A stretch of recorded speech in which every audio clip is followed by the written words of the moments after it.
Hola, ¿cómo están? Bienvenidos a Enlace Internacional, la propuesta en política internacional de la televisión pública. Realmente estamos muy contentos de estar con ustedes un nuevo sábado y un placer tenerte acá conmigo, Augusto. ¿Cómo estás? ¿Qué tal? ¿Cómo estás vos, Luz? La verdad que un programa re completo con distintas cosas, ¿no? Exactamente, tenemos equipo completo, programa completo, Tal cual. así que vamos avanzando en los adelantos de lo que vamos a estar hablando en esta oportunidad. Vamos a analizar la coyuntura, la situación política y social de Brasil en el marco de una serie de acciones que han ocurrido a lo largo de estos últimos días. También nos vamos a meter en lo que sería la realidad de Colombia, en el atentado al helicóptero de Iván Duque, así como los 2 meses que se cumplieron del estallido social. También hacer una referencia al proceso eleccionario que se ha dado en Francia, donde ya están los números definitivos y han existido resultados que han sido distintos a los que se venían dando previamente. Exactamente, y también vamos a analizar la sesión del Comité Especial de Descolonización de la ONU que se desarrolló la semana pasada, en donde Argentina volvió a reclamar una reanudación de las negociaciones con el Reino Unido en torno a la cuestión de Malvinas y la soberanía. Lo vamos a hacer con un entrevistado, vamos a hablar con Guillermo Carmona, quien es dirigente del Frente de Todos, que además fue presidente de la Comisión de Relaciones Exteriores de la Cámara de Diputados, para que nos ayude a entender el impacto justamente de esta sesión. Pero ahora mirá el video que te hemos preparado, que ahí te anticipamos todo lo que viene.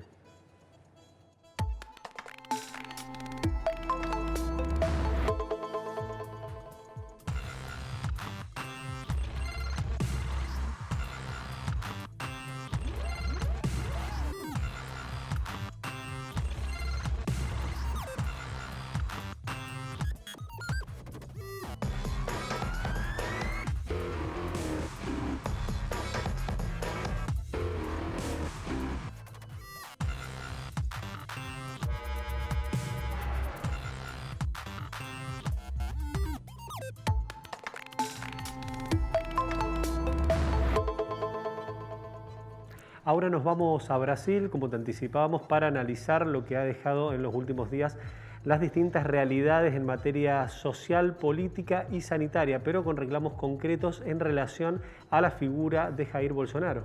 Exactamente, bueno, hay mucho para analizar, muchos temas, porque a lo largo de lo que ha sido esta última semana se ha detectado diferentes irregularidades de corrupción. El viernes pasado, por ejemplo, apareció un hecho en la Comisión Parlamentaria de Investigación sobre un supuesto conocimiento de Jair Bolsonaro en el intento de comprar por sobreprecio unas vacunas de Covaxin. La cuestión es que esto derivó en que aparecieran un montón de otros acontecimientos. Sí, la denuncia se realizó ante la comisión parlamentaria, supuestamente porque el senador Miranda le había dicho que habían detectado en el Ministerio de Salud una serie de irregularidades en cuanto al intentar comprar unas 20 millones de dosis de vacunas Covaxin por un sobreprecio de más del 1000%. Exacto, de hecho la referencia hace a que en un principio se habían generado negociaciones para adquirir la vacuna Pfizer. No procedió, no avanzó esta negociación, principalmente por los precios en teoría, pero da la particularidad que los precios que se estaban empezando a pagar por esta vacuna eran superiores a los que había planteado Pfizer. Exactamente, eran mucho más superiores, y bueno, la cuestión es que encima hay otra cuestión a entender, que no solamente el sobreprecio, sino que la vacuna Covaxin todavía no es aprobada en Brasil y ya tenían el contrato firmado prácticamente para empezar a realizar la compra y traer estas 20 millones de dosis. La cuestión es que, ¿cuál es, digamos, el hecho de corrupción en sí mismo? Es el hecho de que justamente el legislador Miranda, que hace la denuncia, dice que su hermano, quien está a cargo de la logística, se había dado cuenta de esta serie de irregularidades, se juntaron con Bolsonaro en una reunión, le dieron la información, supuestamente le dan cuenta de lo que está pasando, lo que está pasando allí en el Ministerio de Salud, en el sobreprecio de estas vacunas. Bolsonaro promete generar una investigación y todo queda en la nada. Exactamente. A esto también hay que sumarle, por otro lado, yendo a lo medioambiental, la renuncia del ahora exministro en un contexto donde, como lo hablábamos en otros programas, es el exministro, ahora exministro de Medio Ambiente, Ricardo el ex Salles. canciller 2 ministros de salud, y en un contexto donde ya prácticamente, como hacen referencia a varios titulares, se está naturalizando alrededor de 2.000 muertes diarias por COVID. Exacto, la situación es muy compleja en Brasil, pero puntualmente esto que señalabas del ministro de Medio Ambiente no es tan parecido a lo que pasó por ahí con los ministros de Salud que renunciaron por discrepancias en lo que sería la logística. Acá era un ministro bastante polémico, Ricardo Salles, que de hecho está siendo investigado por un esquema, por participar en un esquema de exportación ilegal de madera. Entonces, básicamente está siendo investigado por la Policía Federal por no solamente obstaculizar la investigación sobre esta exportación ilegal de madera, sino que además hacer parte de lo que sería esta exportación. Entonces el ministro renunció, todavía no se conocen los motivos por los cuales se renunció, sí hay una fuerte presión social, se estaba pidiendo la renuncia de Salles, pero tenía un fuerte respaldo de Bolsonaro, quien decía que, bueno, justamente el ministro era un ministro excepcional, que esto se trataba de una suerte de lobby en su contra y demás. La cuestión es que tenemos un ministro de Medio Ambiente que renuncia. Esta situación de las vacunas Covaxin. Después se conoció otro hecho más de las vacunas AstraZeneca y de hecho esto derivó en la destitución, en realidad sí, o sea, el despido de uno de los dirigentes del Ministerio de Salud, que se conoció sobre AstraZeneca, en donde supuestamente el Ministerio de Salud, para comprar 200 millones de dosis o 400 millones de dosis de la vacuna AstraZeneca, se le pedía un soborno de $1 por cada dosis. La situación en todos estos matices ha llevado justamente a un reclamo de sectores opositores en los cuales, uno es reiterativo aparentemente, pero es la realidad que se está dando en Brasil, se le suman a los 120 pedidos de juicio político un pedido expreso por muchos legisladores en relación al avance real de un juicio político, además de la investigación que se está realizando por el mal desempeño en el contexto de pandemia. Las consecuencias concretas que se están viendo pueden llevar, de hecho, a que esto avance, y justamente en lo que es la previa, un año antes de lo que serían las elecciones en Brasil a presidente. Hay que tener en cuenta también que de avanzar un juicio político, si Jair Bolsonaro fuese encontrado culpable, no podría participar en las próximas elecciones de Brasil. Exacto, y tener en cuenta que encima también a todo esto, este súper pedido de impeachment en contra de Jair Bolsonaro, se suma que el lunes 3 legisladores opositores presentaron un pedido ante la Corte Suprema de Brasil para que se investigue a Jair Bolsonaro por estos hechos de corrupción. La cuestión es que el panorama es bastante grave con respecto a lo que sería Jair Bolsonaro en su gobierno. La tensión es evidente. En las últimas semanas hemos visto una serie de protestas en su contra, pidiendo la renuncia, pidiendo el impeachment. Son 123 pedidos, como vos decías, de justamente que se realice el juicio político, y ahora este súper pedido presentado que básicamente fue presentado por toda la oposición brasileña, política brasileña, para justamente generar este juicio político en contra de Jair Bolsonaro. Y algo más a sumarle a la situación de Brasil tiene que ver con el contexto de Lula da Silva. ¿Por qué?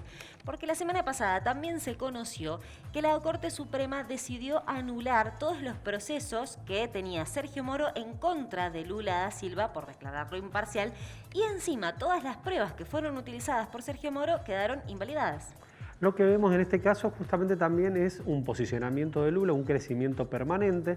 Si bien ha sido paulatino, Lula se entiende que no ha encontrado su techo todavía en relación al crecimiento que lo proyecta para las próximas elecciones del Brasil.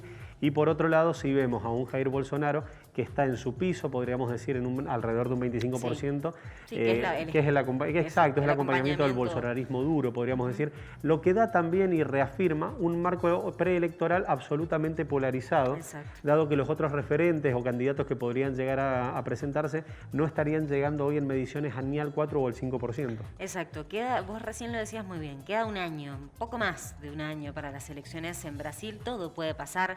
Estamos viendo que la situación es crítica para Jair Bolsonaro principalmente en cuanto a la cantidad de, justamente de pedidos de juicio político, y teniendo en cuenta esta situación también de lo de medio ambiente que, básicamente se estaría adjudicando a lo que sería el exministro y a Jair Bolsonaro como los culpables de la deforestación en la Amazonía. Exacto, pero bueno, Brasil es un tema que vamos a seguir de cerca en lo inmediato, pero ahora nos vamos a Colombia justamente para poder actualizar la realidad que se ha dado en materia de estallido social y también tener en cuenta lo que ha sido este atentado que ha sufrido el presidente de Colombia, Iván Duque. Exactamente. Si querés, empezamos un poco por orden cronológico de lo que fue pasando. El viernes pasado, el helicóptero en el cual viajaba el presidente Iván Duque sufrió un atentado en la región de Cúcuta que, bueno, básicamente recibió 6 disparos el helicóptero. Ninguna persona de las que iban a bordo no sufrió ningún tipo de heridas. Las personas que iban a bordo del helicóptero aterrizó allí en el aeropuerto y se dieron cuenta de la gravedad, digamos, del hecho. La cuestión es que, bueno, lo que se sabe es que hasta ahora no hay ninguna persona detenida. De hecho, el gobierno lo que argumenta es que habría una posible alianza entre lo que era la guerrilla del Ejército de Liberación Nacional y disidentes de la FARC en base, digamos, a justamente atacarlo a Iván Duque. Hay una situación muy particular en cuanto a las teorías que ha planteado el gobierno, en el sentido de que desde que se han avanzado con los proyectos de paz a los sectores liberales, conservadores de Colombia, les ha costado reconocer a los sectores progresistas o de centroizquierda, y por ahí en más de una ocasión lo que han hecho es tratar de argumentar que esto viene o es parte de lo que ha sido la guerrilla. Las instancias en Colombia que se están dando es sin guerrilla, y es ahí donde creo que el desafío principal que va a tener la gestión de Iván Duque es tratar de ayornar y de actualizar la capacidad analítica, crítica y discursiva para poder afrontar este tipo de situaciones. Exacto, igual también se señalaba que este ataque al helicóptero estaba relacionado también con lo que sería el narcotráfico. Bueno, es una zona justamente el Catatumbo donde se produce este ataque. Es una zona que es muy disputada, justamente las rentas de lo que serían los narcocultivos. Entonces, bueno, se hablaba de que tenía relación. La cuestión es que no hay muchos avances en lo que sería la investigación. Son 2 fiscales especializados los que han sido, digamos, justamente dispuestos a investigar este hecho, y 84 investigadores y policías para, bueno, detectar de quién fue el culpable. Hasta han ofrecido una recompensa de 3.000 millones de pesos justamente para información y dar con la captura de 2 personas, porque hay unos retratos, hay retrato de 2 personas, unos retratos hablados de 2 personas jóvenes que habrían sido los que efectuaron los disparos. Lo que se supo también horas después es que se encontraron 2 fusiles en las cercanías de donde creen que habrían realizado los disparos, y estos fusiles tienen marcas de las Fuerzas Armadas de Venezuela. Y esto también fue bastante criticado por Iván Duque, que de hecho desde que asumió el gobierno ha apuntado en contra de Nicolás Maduro, justamente porque lo que él dice es que refugian en territorio venezolano a exguerrilleros. Lo cual también no deja de ser una especulación, en el sentido de que por ahí cuando se está haciendo un abordaje y justamente se plantea que no se han demostrado acciones concretas, por ahí se entiende como una especulación de lleno el hecho de tratar de vincular a actores externos. Es muy poco clara la situación en relación a los relevamientos planteados, y las especulaciones son muchas. Es sabido que la relación entre Iván Duque y Nicolás Maduro es muy mala desde hace mucho tiempo, pero a la vez es muy peligroso que se armen estas conjeturas, dado que puede llegar a generar una escalada más allá de las relaciones diplomáticas entre ambos países. Exactamente. Y también, bueno, hacemos mención, ya que estamos hablando de Colombia, que este lunes se conmemoraron los 2 meses del inicio del estallido social. El 28 justamente se conmemoraba que empezó este estallido social, recordemos, como por una protesta en contra de la reforma tributaria que había impuesto el gobierno de Iván Duque. Continuó, se levantó esa reforma tributaria, continuó, y de hecho ha seguido hasta la fecha. No tantas protestas en estos momentos. De hecho, el Comité Nacional de Paro, que es como la cara visible de estas manifestaciones, había levantado los paros hasta el 20 de julio producto de la pandemia. Tal cual, lo que se da, lo que vemos e interpretamos en relación a la situación social, que ha costado mucho abordarla por el desarrollo informativo limitado de algunos medios de comunicación, lo que ha llevado a tratar de buscar testimonios en primera persona por parte de periodistas y de académicos, es que justamente lo que se está dando es un reclamo estructural, como lo hemos planteado en otras ocasiones. Estamos viendo que cruje un sistema en el cual los números han dado un crecimiento, han marcado un crecimiento en materia de PBI, pero por otro lado números como una caída del 6,8 del PBI, del 42,5 en pobreza, del 50 en relación a lo que es el trabajo informal, es lo que lleva a este tipo de reclamos, el cual no se avisó en una salida en lo inmediato. No, de hecho no. han continuado algunas mesas de negociación, serían unas 200 mesas que estarían dialogando por parte del Ejecutivo para tratar de resolver la situación, pero por ahora no se avisora claramente una solución del conflicto. El lunes, como decíamos, se celebraron los 2 meses, hubo protestas justamente en conmemoración, hubo algunos disturbios, pero según lo que informaron fuentes oficiales, no hubo personas heridas. Exacto, pero ahora nos vamos a Francia.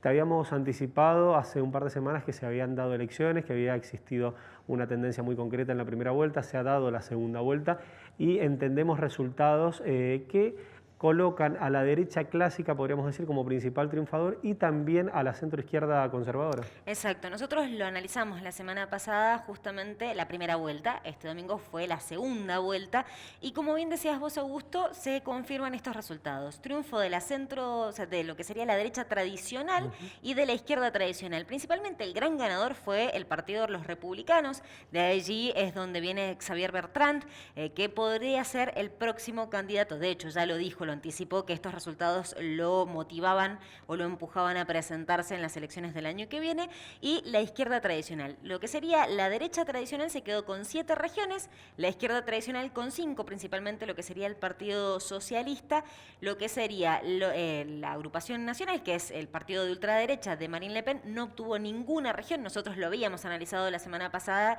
que era muy poco probable que obtuviera el triunfo en una región, principalmente por este frente de unión que estaban haciendo la derecha tradicional y la izquierda tradicional, y también una clara derrota para el partido de Macron, la República en Marcha, este partido nuevo que aspiraba a consagrarse triunfador en una de las regiones, no obtuvo ninguna y de hecho le fue muy mal, un 7% de intención de voto tuvo a nivel nacional. Podríamos decir también que de hecho los principales candidatos a presidente o a renovar, que se estimaba que podía ser Macron y Marine Le Pen, son los que mayores limitaciones han tenido para este proceso electoral. Sí. Y de hecho esto lo que da justamente es la apertura de un marco político para lo que van a ser las elecciones presidenciales. Exactamente. Es importante igual tener en cuenta que continuó también la tendencia del abstencionismo, un poco más del 60%, no tanto como en la primera vuelta, que fue de casi 67%, en esta oportunidad fue un 65%, entre un 64 y un 65%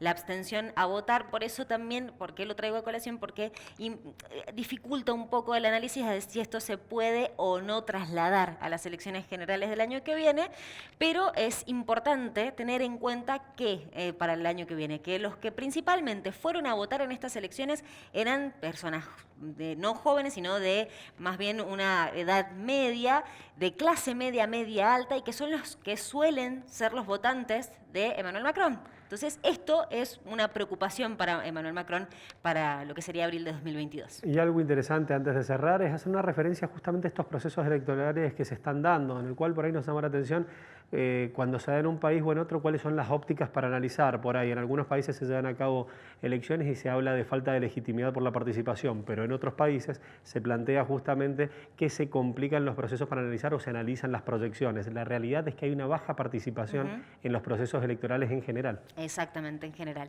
Así que nosotros vamos a seguir atentos para, justamente trasladarles a ustedes lo más importante en lo que sería de materia de política internacional.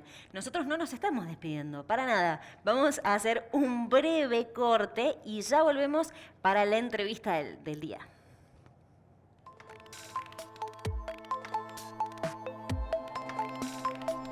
¿Querés internet? Entonces querés Aero. Internet que vuela. En todo Mendoza. Llámanos al 0810-333-0446. Ingresá a www.aero.com.ar. Aero. Internet que vuela.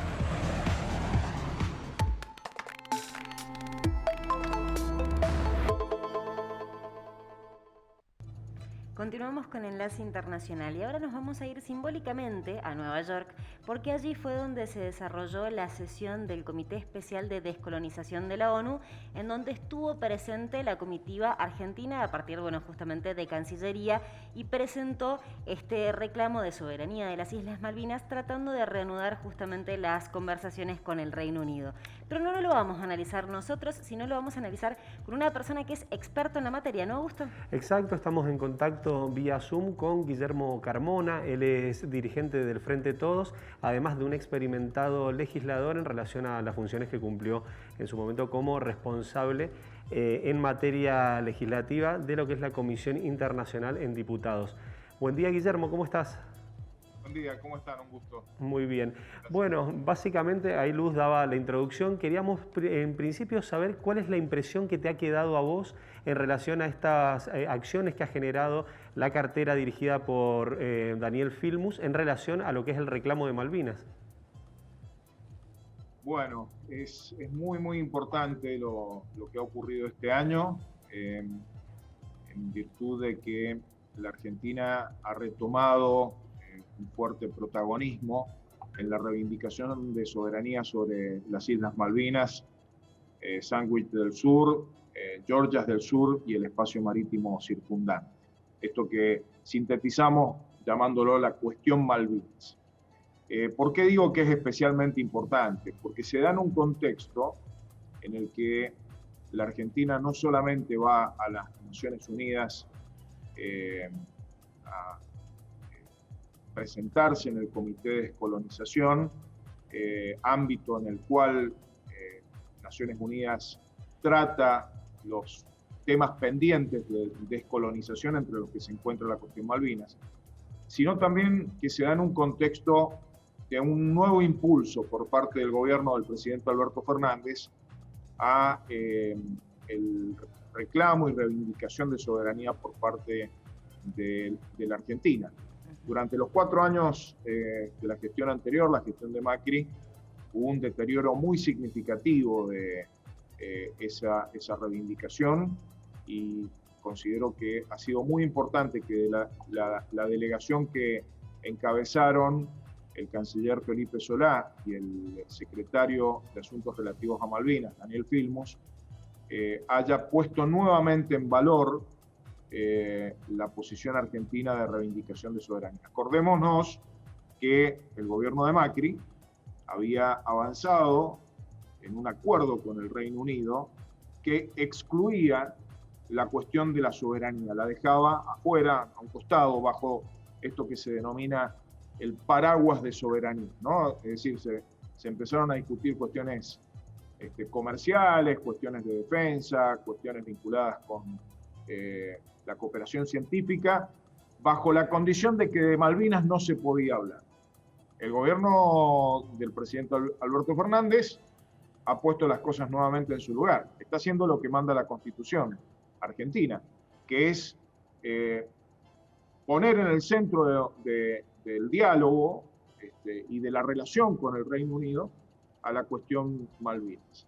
El resultado en el Comité de Descolonización, que se conoce como el C24, ha sido muy satisfactorio, porque con el acompañamiento de todos los miembros, una vez más se ha llamado al Reino Unido a retomar el diálogo y las negociaciones, y se ha reconocido los buenos oficios que en función de ese objetivo tiene el secretario general de Naciones Unidas, Antonio Guterres. Así que ha sido muy bueno el resultado. Termino esta referencia diciendo que el contexto no solamente es que Argentina ha vuelto a poner la cuestión de la soberanía en un lugar del que nunca debería haberse salido, como ocurrió con el gobierno de Macri, sino que además la Argentina creó la comisión en el ámbito del Poder Ejecutivo, la comisión de especialistas sobre el tema de Malvinas, por ley. Es un ámbito, la Comisión Malvinas es un ámbito que convoca a académicos, a veteranos de guerra, a especialistas en la temática, a los gobiernos provinciales. Es un ámbito sumamente importante que ha sido creado y ya está funcionando. En segundo lugar, se sancionó por ley con un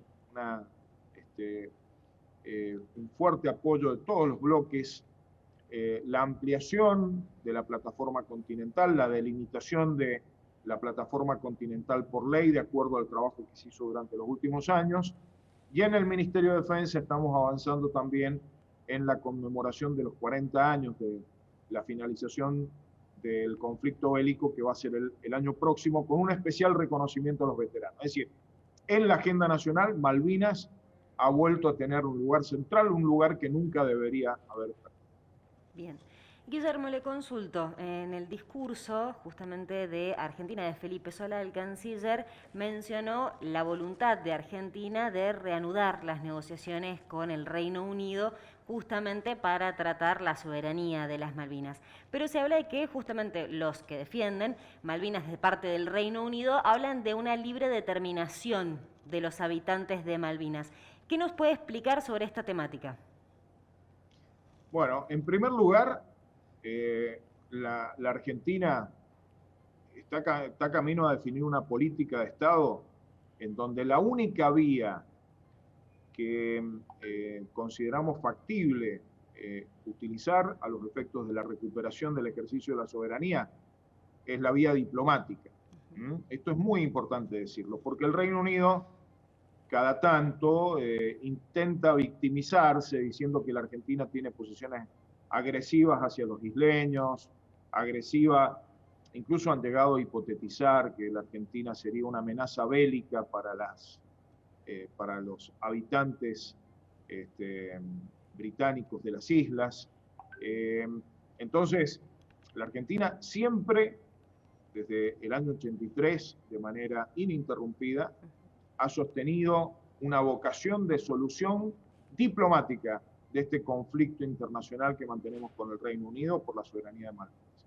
Esto es muy importante reafirmarlo. Argentina va por la vía del diálogo y la vía de la diplomacia. Por eso es que nuestros planteos los llevamos a Naciones Unidas. Por eso nuestro planteo, Daniel Filmus lo lleva a cada uno de los foros internacionales en los que participa la Argentina. En segundo lugar, hay que decir que es paradójico que los británicos pretendan victimizarse diciendo que Argentina es una amenaza militar, porque hoy la verdadera amenaza militar es esa monumental base militar que tiene el Reino Unido con asiento en Malvinas. La amenaza es la amenaza militar británica en nuestras islas. Aparte de haber ocupación ilegal de nuestro territorio, han montado una base que, para que ustedes dimensionen, hay épocas del año que en Malvinas hay una cantidad de habitantes militares equivalente a la cantidad de habitantes civiles de las islas. Claro. Con lo cual, se puede decir que Malvinas es uno de los territorios, probablemente el territorio más militarizado del planeta. Entonces, esto también hay que señalarlo. Aparte de todas las acciones unilaterales que hace el Reino Unido en función de la explotación de recursos naturales, ¿no? Ganaderos, pesqueros, hidrocarburíferos y de otras naturalezas, ¿no? Entonces, hay una ocupación ilegal, hay una acción agresiva por parte del Reino Unido. La Argentina responde con diplomacia, la Argentina responde en los foros internacionales y tenemos la seguridad, la convicción, más que la seguridad, la convicción profunda de que ese camino diplomático, aun cuando lleve tiempo, va a dar resultados. Hay que aprovechar los contextos internacionales que puedan ser favorables a los efectos de que nosotros vayamos logrando llevar al Reino Unido a donde necesitamos llevarlo, que es a la mesa de negociaciones del tema de la soberanía sobre nuestro archipiélago. Guillermo, te referías a los contextos internacionales de tener criterio y aprovecharlos. En relación a la salida de Inglaterra mediante el Brexit de la Comunidad Europea, ¿considerás propicio este momento? ¿Cuál considerás que es la situación de lo que es Inglaterra con la Comunidad Europea sobre esta temática? Sí, hoy hay un escenario muy favorable para la Argentina a partir de esta decisión del Reino Unido de retirarse de la Unión Europea. Es un contexto favorable porque Malvinas dejó de ser considerado un territorio de ultramar europeo. Y eso es sumamente importante, les ha complicado mucho la vida a los británicos, no solo con Malvinas, también con otros territorios de ultramar que tenían una serie de beneficios en materia de tarifas internacionales, en materia de subsidios y demás. Lamentablemente, los 4 años del macrismo, que es el periodo en el cual el Reino Unido avanza en su referéndum y en la ruptura con la Unión Europea, no fueron aprovechados suficientemente. Por eso hoy hay que ganar tiempo y el Reino Unido seguramente va a intentar restablecer esas condiciones de privilegio que tenía Malvinas en el trato sobre todo comercial con el Reino Unido, con la Unión Europea, y nosotros tenemos que tratar de bloquear ese tipo de situación. Por eso ha sido muy importante que estos temas hayan estado presentes en la agenda del presidente Alberto Fernández cuando realizó la visita a países europeos, que estuvo en España, en Francia, en Italia, los contactos frecuentes con líderes europeos, con Angela Merkel por videoconferencia. Todo esto contribuye a que la Argentina pueda aprovechar estas circunstancias desfavorables para el Reino Unido que significan el Brexit en relación con la cuestión Malvinas.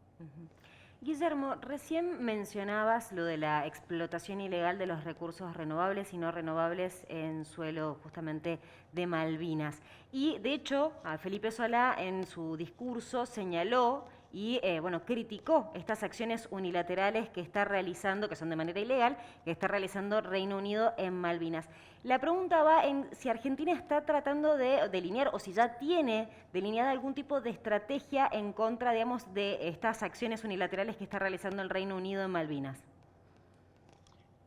Sí, yo les diría que no solamente estrategias, sino también decisiones consolidadas en legislación específica.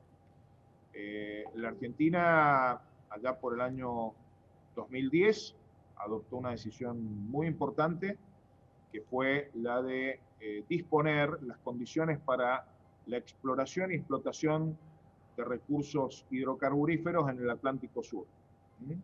Esa legislación del año 2011 fue sancionada.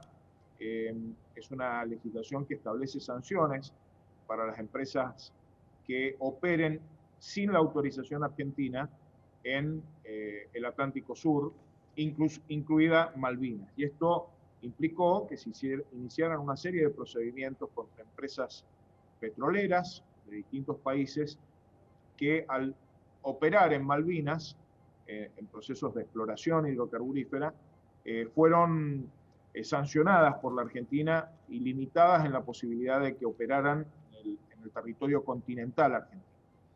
En segundo lugar, en el año 2014 se trató una iniciativa en la que yo trabajé especialmente, que fue la del establecimiento de sanciones penales para directivos y personal de empresas hidrocarburíferas que realizaran tareas de exploración o explotación hidrocarburífera en Malvinas, con lo cual se iniciaron una serie de procesos judiciales, sobre todo el Juzgado Federal de Río Grande, en la provincia de Tierra del Fuego, inició procedimientos sancionatorios penales, investigaciones penales, contra directivos y personal de empresas hidrocarburíferas que estaban en situación de ilegalidad de acuerdo a la legislación argentina.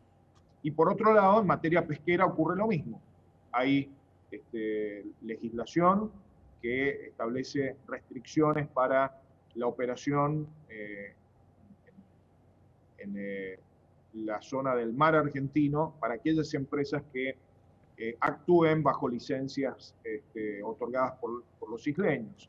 Así que es mucho lo que se ha venido haciendo, es mucho lo que se está haciendo. También tengo que reiterar, durante los 4 años de Macri, esas leyes prácticamente se dejaron de aplicar.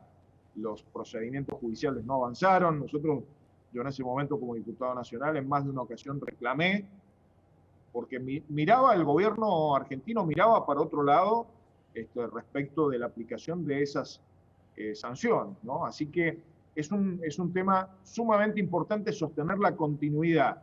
Es decir, nosotros tenemos una actitud de búsqueda del diálogo y una actitud que pone énfasis en lo diplomático, pero también utilizamos los instrumentos legales que regulan distintos aspectos sobre esa parte del territorio nacional, que nos permite ir condicionando también el accionar de los británicos a los efectos de algún modo, ir llevándolos a la necesidad de sentarse en la mesa para reabrir las negociaciones. Guillermo, antes de concluir, te quería preguntar cuáles son los desafíos que vos interpretás en el corto plazo y por dónde crees que va a venir las negociaciones. Yo creo que hay una enorme oportunidad que el actual gobierno está utilizando, está aprovechando ampliamente. Tengamos en cuenta que el gobierno de Alberto Fernández volvió a darle jerarquía de Secretaría de Estado al área de Malvinas y se sumó Atlántico Sur y Antártida, que es el área que hoy conduce Daniel Filmus en la Cancillería. Hoy esa jerarquización del área de Malvinas dentro de la Cancillería viene acompañada de una impresionante agenda que está desarrollando Filmus con su equipo, de búsqueda de apoyos internacionales. Hace pocos días vimos cómo Rusia y China han expresado un categórico apoyo a la Argentina por la cuestión Malvinas. Hemos visto cómo países latinoamericanos han retomado la expresión de apoyo a la reivindicación de soberanía argentina sobre Malvinas. Y hay una presencia muy fuerte en los foros. De hecho, el canciller y el secretario Filmus reconocieron muy especialmente al G77, un grupo, son alrededor de 130 países que apoyan la posición argentina de reivindicación de soberanía. Entonces, hay una enorme oportunidad cuando nosotros vamos generando apoyos, y hay que buscar ahora apoyos más abiertos de parte de los países europeos, que antes, siendo socio el Reino Unido de la Unión Europea, era imposible conseguir, ¿no? Hay que ir por el apoyo de España, hay que ir por el apoyo de Italia, por el apoyo de otros países de la Unión Europea que hoy no tienen ese compromiso que tenían hasta que se ha efectivizado ya el Brexit el año pasado. Por otro lado, destaco que la conmemoración de los 40 años de la Guerra de Malvinas también ofrece una oportunidad muy importante, en este caso de que haya un justo, merecido reconocimiento a los veteranos de guerra que durante distintos periodos de nuestra historia reciente, a partir del año 82, en muchos casos fueron invisibilizados, se los dejó de tener en cuenta, se demoraron los reconocimientos que tenían que ver con sus pensiones, se les demoraron reconocimientos públicos, merecidos reconocimientos públicos. Hoy el gobierno ha retomado la idea de reconocer a nuestros veteranos, que es una forma de algún modo de malvinizar nuestra agenda nacional, hacer que todos los argentinos y argentinas, en las escuelas, en las universidades, en los ámbitos de investigación, retomemos ese fuerte vínculo, ese fuerte sentimiento que tenemos respecto de Malvinas, y que lo hagamos acción, digamos, ¿no? Que la acción no sea, la acción reivindicatoria no sea la acción de un gobierno o de un oficialismo, que sea la reacción de todo un pueblo, ¿no? Y que tengamos coincidencia los distintos partidos para empujar en un mismo sentido a los efectos de lograr el objetivo, que es, tras una negociación, recuperar el ejercicio de la soberanía. Guillermo, te hago la última consulta también de mi parte y tomando un poco lo que acabas de decir, consultarte, teniendo en cuenta el apoyo de Rusia, de China, también la exhortación por parte de la ONU para que se sienten las partes a negociar y el pedido especial de Felipe Solá a Antonio Guterres, el secretario general de la ONU, para que interceda. ¿Podríamos ver a corto plazo o a mediano plazo una posible solución? Miren, yo creo que más que ponerse plazos, hay que sostener la continuidad. A mí me encantaría poder pensar que en un corto plazo, en un mediano plazo, los británicos van a acceder a sentarse en la mesa de negociación. Pero no sé si eso puede ocurrir. Eso es política ficción, digamos, ¿no? Y nosotros, más que política ficción, lo que tenemos que hacer es realpolitik. Tenemos que tener acciones concretas para crear escenarios. Entonces, lo que pienso es que si nosotros generamos escenarios y los sostenemos en el tiempo, vamos a ver los resultados.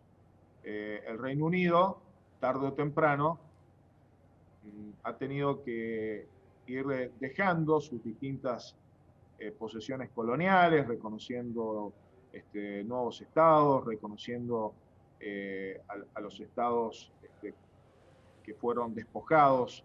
Hay un caso muy importante que es el de la isla, el archipiélago de Chagos. Es muy, muy importante ese caso, porque ahí tenemos un caso en donde hubo una persistencia de un pueblo, el pueblo de la República de Mauricio, y el pueblo que había sido desplazado de Chagos, y finalmente un reconocimiento internacional y una condena contra el Reino Unido.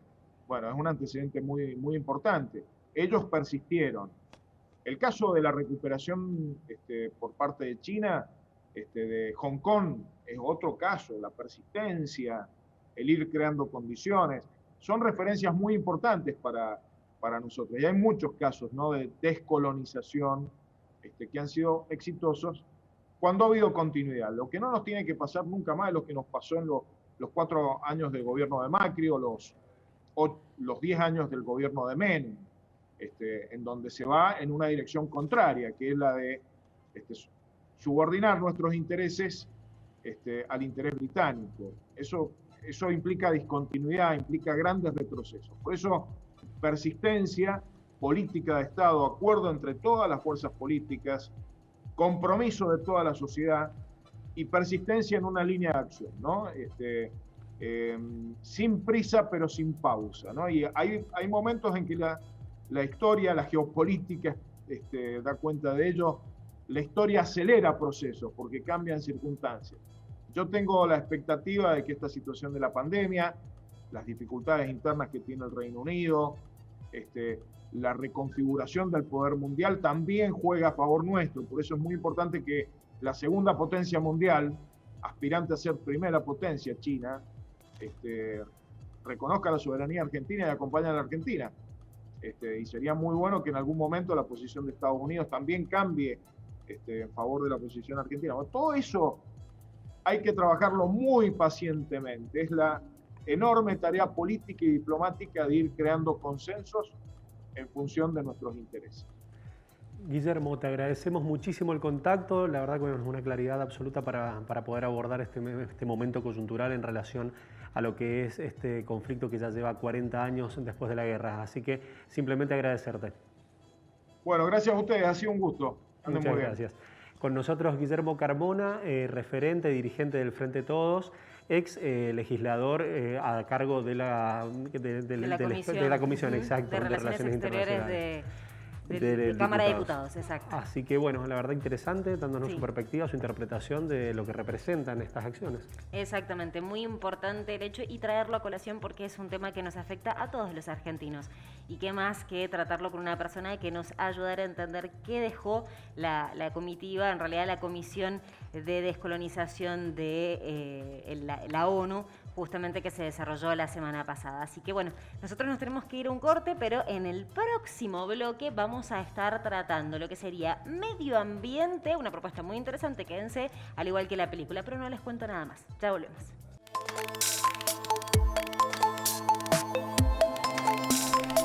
Seguí la cartelera del Imperial en sus redes sociales. Atentos a vos, atentos a tu entretenimiento. Maipú Municipio.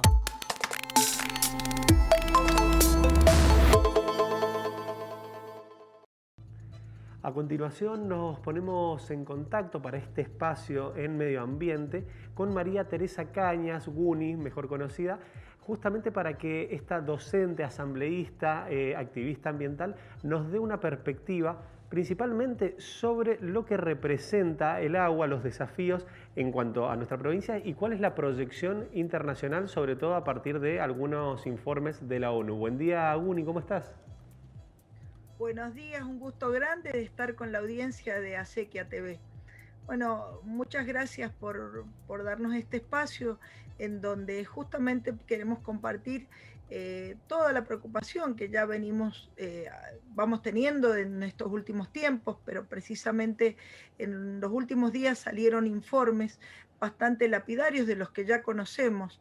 Por ejemplo, salió el informe del panel intergubernamental sobre cambio climático, el famoso IPCC, que es el que proporciona las evaluaciones científicas, digamos, más cercanas a todo lo que está sucediendo a nivel mundial acerca del cambio climático y proporciona responsables, también son los responsables de la formulación de todos los informes que están alrededor del mundo. Es un organismo con más de 700 científicos y científicas que por supuesto lo que hacen es alertarnos y darnos materiales sobre los que pensar este cambio climático. El cambio climático, por supuesto, además de estas variables que miden los científicos, tienen que ver con lo que uno puede ver y una puede ver todos los días. Vivimos en un lugar que está rodeado por montañas nevadas y que muchas veces pasa que no están más esas montañas nevadas.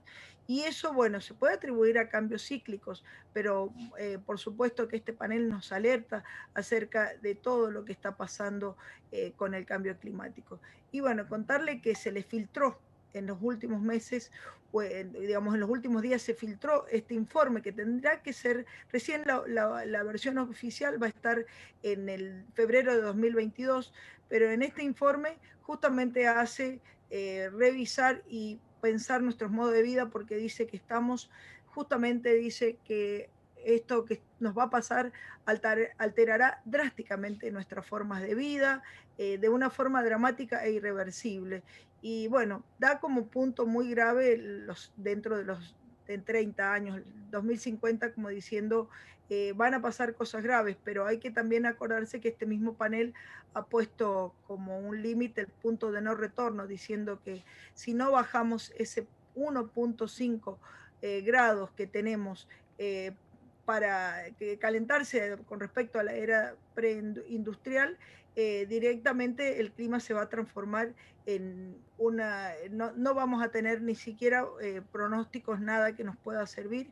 Y bueno, justamente la humanidad dice que no vamos a poder reponernos como si el planeta ha tenido extinciones masivas y la vida en la Tierra sigue, pero bueno, como humanidad no nos van a resultar suficientes todo lo que podamos hacer, por supuesto, porque lo que estamos haciendo, todo lo que se procura hacer son parches y no cambios drásticos en el sistema. Todos los informes hablan de cambios drásticos en el sistema. Por otro lado, también contarles que todo esto va a tener que ver con por supuesto, cambios drásticos en inundaciones, sequías, todo va a ser bastante extremo, como ya en muchas partes lo es, lo cual traerá, por supuesto, hambruna, traerá en los lugares más empobrecidos también un empobrecimiento aún mayor y una desigualdad aún mayor.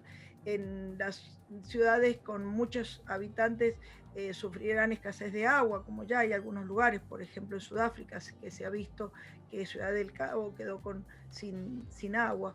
Y bueno, necesitamos una transformación radical de los procesos y comportamientos de todos los niveles. Por eso también, aunque ha salido otro informe del BID, del Banco Mundial, en donde también habla que el PBI de los países como la Argentina se van a ver reducidos en el 2050, pero yo siempre digo que no es necesario mirar todo esto, sino que estamos asistiendo paso a paso a la desigualdad y al empobrecimiento, porque justamente lo que miden todos estos organismos son los grandes parámetros de la macroeconomía mirando en términos sistémicos.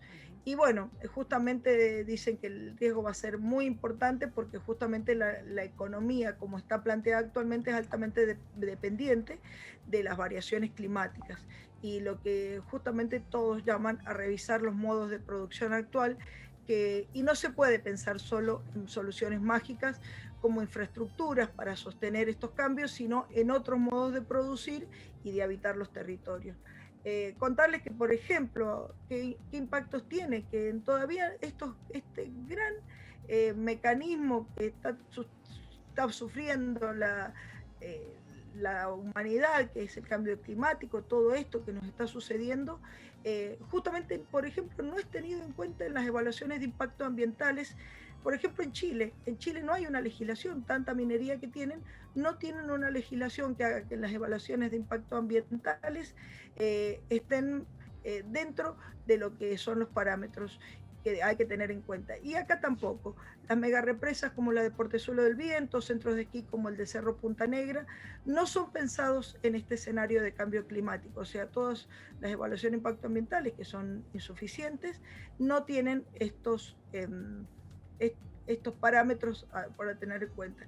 Y por otro lado también contarles, y para ir finalizando, que el Banco Mundial, por ejemplo, pone todos estos términos en disminución del PBI, del Producto Bruto Interno, sin entender que los indicadores que necesitamos actualmente son indicadores que tengan que ver con el buen vivir, y todas las alternativas que también estamos planteando son alternativas desde lo popular, para que la gente pueda ser la protagonista de los cambios necesarios, y por supuesto necesitamos leyes y políticas realmente estatales que nos tengan en cuenta. Por ejemplo, en este momento es absolutamente necesaria la ley de humedales, que sea un parámetro y un techo y una base desde donde pararnos para proteger los territorios. Ya tenemos otras, como la ley de bosque, que está parcialmente cumplida, y también la ley de glaciares, que también está parcialmente cumplida, y necesitamos que el Estado presente, pero más que todo, como dije, alternativas desde lo popular para entender buenos vivires y para hacer buenos vivires, y para evitar que el punto de no retorno sea tan drástico como lo plantean estos informes. Guni, te agradecemos muchísimo este contacto, que nos hayas permitido justamente tener una interpretación desde tu perspectiva en relación a los desafíos en materia de medio ambiente en el corto plazo. Así que te agradecemos mucho este contacto. Muchas gracias, y agradezco la pantalla de Acequia TV, nuestra pantalla mendocina. Muchas gracias y buenos días a toda la audiencia. Bueno, muchísimas gracias. Con nosotros María Teresa Cañas, Guni, docente, asambleísta, activista ambiental, dándonos una perspectiva integral sobre las filtraciones de los informes que se han dado en materia de medio ambiente, sobre los desafíos que vienen, y justamente lo que interpreta que va a venir en discusión en el corto plazo, ¿no? Exactamente, la importancia del cambio climático, cómo nos afecta, y las consecuencias prácticamente irreversibles a 2050 si no se toman medidas efectivas a corto plazo. Bueno, esto lo hemos estado tratando también en programas anteriores, en el sentido de cómo se ha puesto como un tema fundamental para los gobiernos ahora priorizar el tema del cambio climático, pero bueno, si efectivamente no se llevan a cabo políticas en el cuidado del medio ambiente, no va a haber un cambio, y ya se ve en el informe 2050 catastrófico. Tal cual, tal cual. Pero ahora nos vamos a una propuesta muy interesante que tenemos en cine, ¿no? Exactamente, tenemos una propuesta interesantísima. Nosotros en el bloque 2 hablábamos de Malvinas, ¿sí? De justamente la presentación de Argentina en el Comité Especial de Descolonización de la ONU, reclamando una reanudación de las negociaciones por la soberanía de las islas. Y esto nos llevó a pensar en una película justamente para vincularlo. Esta película que traemos a colación es excelente, de hecho, El Visitante, es una película de 1999, película argentina dirigida por Javier Olivera y protagonizada por Julio Chávez. Una película que la verdad no explica tanto el proceso digamos, de la guerra de Malvinas de 1982, sino más bien las consecuencias en un excombatiente. Exacto, de hecho, en lo personal, Julio Chávez es un actor que me gusta mucho y creo que tiene el matiz también de lo que fue la película Un oso rojo. Creo que tiene esas características en este personaje, Sí. en el cual representa en primera persona lo que dejó la guerra. No quiero calificarlo de alguna forma, sino creo que el desafío lo tenés vos del otro lado, viendo justamente esta propuesta que te estamos pasando en paños, que la verdad no tiene ningún desperdicio. Creo desde mi perspectiva que es uno de los trabajos más interesantes sobre la temática. Es muy interesante, bueno, ahí estamos viendo imágenes de la película, como vemos Julio Chávez ha sido un excombatiente, Pedro, sí, es el personaje que, bueno, está atravesando esta situación de ser un excombatiente. Ya habían pasado 15 años de la guerra y el hecho en cierta forma se desencadena cuando lo convocan a una entrevista radial y ahí es cuando le empiezan a preguntar si la participación de él en la guerra y cómo muere uno de sus mejores amigos, Raúl, en la guerra en la cual él no puede salvar porque, bueno, justamente también producto de la guerra pierde una mano. Y esto desencadena, esta entrevista desencadena una consecución de hechos de cómo él empieza a verse afectado por los recuerdos de la guerra de Malvinas. Y entonces, básicamente, esta película no trata tanto del proceso histórico, sino de una cuestión de proceso psicológico y las consecuencias que pueden derivar de este combate. Tal cual, así que tenés la propuesta para poder ver desde otro lado, ver las consecuencias más que el hecho propiamente e interpretar lo que generan y lo que sugestionan las guerras, ¿no? Exactamente, es una muy buena propuesta, la pueden ver en YouTube, ahí pueden acceder. Más o menos dura 1 hora y media, un poco más de 1 hora y media y es completamente recomendable. Aprovechenla para este fin de semana, para recordar un poco el proceso. Muchos nos hemos visto afectados por este proceso con algún familiar que estuvo en la guerra o que se vio afectado de alguna manera. Entonces, por ahí está bueno traerlo un poco a colación, que es un tema que nos afecta a todos los argentinos. Bien, pero llegando al final del programa, contanos el outfit que has traído hoy. Empezamos, Julio. Espectacular, te digo, con nuevo diseño, nuevo color. Me encantó lo que me ha propuesto el atelier Ellen Hansen para este programa. Un vestido de lana, como pueden ver, divino, largo, gris. Y este saquito precioso. Bueno, tenemos las botas de cuero ecológico. Empezamos de abajo para arriba, exacto. Ahí estoy viendo que la cámara me acompaña. El vestido gris de lana. Miren lo que es este saco. Precioso el saco de lana de oveja 100% natural, que es un diseño de la diseñadora Ellen Hansen. Ven, el botón también está cubierto con lana. Es precioso los detalles de los flequitos. Es divino. Bueno, 100% natural de lana de oveja. Los accesorios también son del atelier, al igual que las botas. Recuerden que el atelier tiene un verdadero compromiso con el cuidado del medio ambiente, por lo que trabajan ropa y moda sustentable y responsable. Así que les recomiendo que vayan. Queda en San Lorenzo 576 de Ciudad de Mendoza. Se van a quedar enamoradas de todo lo que tienen ahora para la temporada de invierno. Ropa para todas las mujeres y para que todas se vean divinas. Bueno, sobre todo en este invierno con tanto frío. Exacto. Así que bueno, por otro lado te agradecemos mucho que nos hayas acompañado en este programa con bastante coyuntura en materia de política internacional. Le agradecemos a la gente de San Juan, de Canal Sama, de Canal 13 de San Luis y nos encontramos la próxima semana en Canal Acequia. Los esperamos el sábado que viene. Chau, chau.